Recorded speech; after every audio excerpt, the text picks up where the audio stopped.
Hole number 8. The old course, unusually for championship courses, only it's 2 par 3s.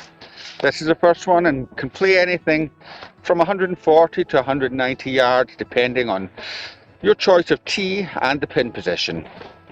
In a world where we like to name objects and things to induce a sense of drama, this hole is humbly called short.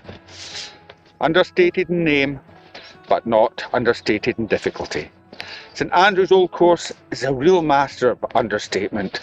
Not for St Andrews, the huge dunes of the west coast of Ireland, or the tacky gimmicky tee markers, or multicoloured flags adorned with sponsors' names, looking very much like Tibetan prayer flags. St Andrews Old Course is very much like traditional Scottish hospitality. Come away in, have a seat by the fireside and a hearty meal.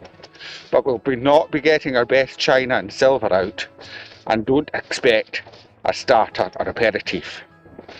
There's so much of modern life that's all about garnish these days. St Andrews is raw natural ingredients supplied by Mother Nature, not some wacky secret special sauce. Anyway, enough of me ranting on. Back to the hole in question, short. There is only one bunker that we really have to concern ourselves with, and that is this little pot bunker short left of the green, along with the greenside bunkers at number 11, number 13 and the road hole bunker at 17. This is possibly one of the toughest little greenside bunkers on the golf course, often requiring a sideways escape. That being said, if you find yourself in this little bunker, it really is a bad strike or a complete misjudgment. Even if the pin is cut directly behind the bunker as it is today, you shouldn't be going straight at it, as the ball will kick off the downslope and run to the very back of the green. This little bunker is unsurprisingly called Short Hole Bunker, and I would like to tell us a story about golfers and their faulty thinking patterns that comes from the study of acceptance commitment therapy. Imagine you're steering a ship far out at sea. Below the deck, out of sight, lies a vast horde of demons. All of them have enormous claws and razor-sharp teeth. These demons have many different forms.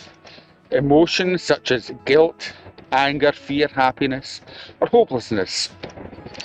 Some are memories of times you have failed in the past or been hurt. Others, thoughts like, it's just too hard, I'll make a fool of myself, or I'll fail.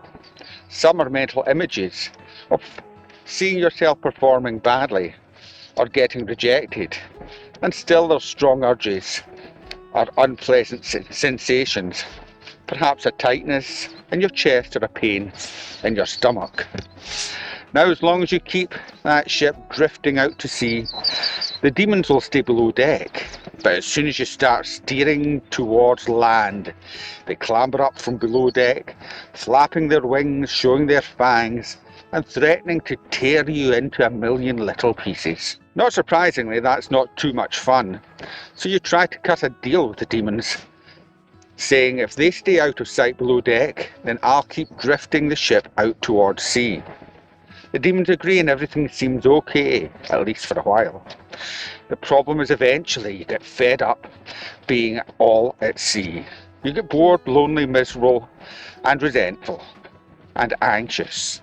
You see plenty of other ships heading onto shore, but not yours. What sort of life is this? You see the land over there and think, that's where I want to be heading.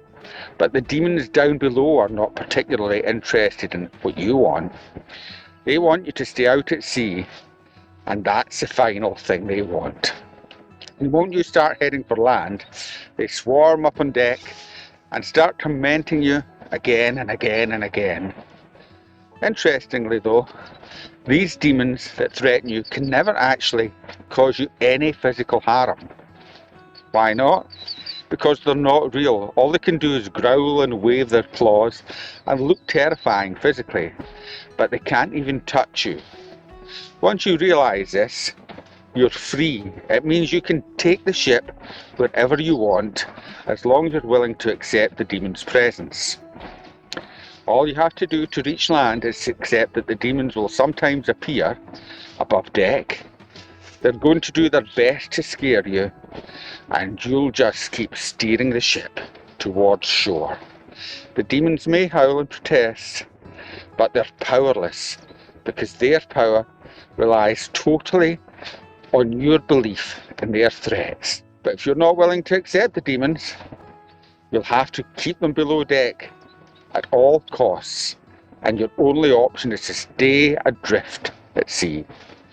Of course, you can try to throw the demons overboard and get aggressive, but while you're busy doing that, then there's no one piloting the ship, so you run the risk of crashing into the rocks and capsizing.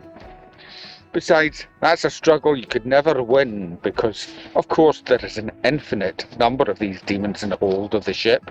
But that's horrible, you may protest. I don't want to live surrounded by demons. Well, I'm sorry to be the bearer of bad news, but you already are. And these demons will keep showing up again and again as soon as you start to take your life and golf game in the value and direction that you want to take it. Some good news: if you keep steering your ship towards shore, no matter how much the demons threaten you, many of them realise that they're having no effect and they'll give up and leave you alone. As for the ones that remain, after a while you will be used to them and realise that they're having no effect, and if you take them along with you, then you'll realise that they are nowhere nearly as scary as they first appeared. And if you want to, you can let them hang around without being bothered or upset by them. You can go on with that voyage. After all, there are not just demons in the world, there can also be mermaids and dolphins in the ocean as well. As golfers, we all try all sorts of techniques to control our irrational negative thoughts on the golf course. The most common being denying them and trying to swap them for positive affirmations. As a caddy, I've witnessed this on hundreds of occasions. The golfer with his head down and steam coming out his ears as he wrestles with his negative thoughts and emotions. Or the emotionally overpumped golfer trying to bulldoze through the negativity with positive affirmations. Neither of these is particularly helpful. We're going to have some demons trying to pop out from time to time on the golf course and in our lives, and as long as we accept this and keep hold of the wheel and stay on course, we'll do just fine. Incidentally, this is also the hole that Jordan Spieth four-putted during the final round of the 2015 Open Championship. He had played a very poor tee shot onto the front right of the green, and the pin was back left. His first putt of around 35 yards was a little too strong and caught the little slope behind the hole and rolled off the green. He then took another 3 putts to get down. For the best putter in the world at the time, to 4-putt was unheard of. I bet Jordan had a few demons in his mind coming off that green. But to his credit, he managed to refocus and get on with the rest of the round. Although 2 putts would have won him the championship and 3 putts would have got him into a playoff that year. So once again, I'd like to thank you for listening to this episode of Your Bunker Mentality.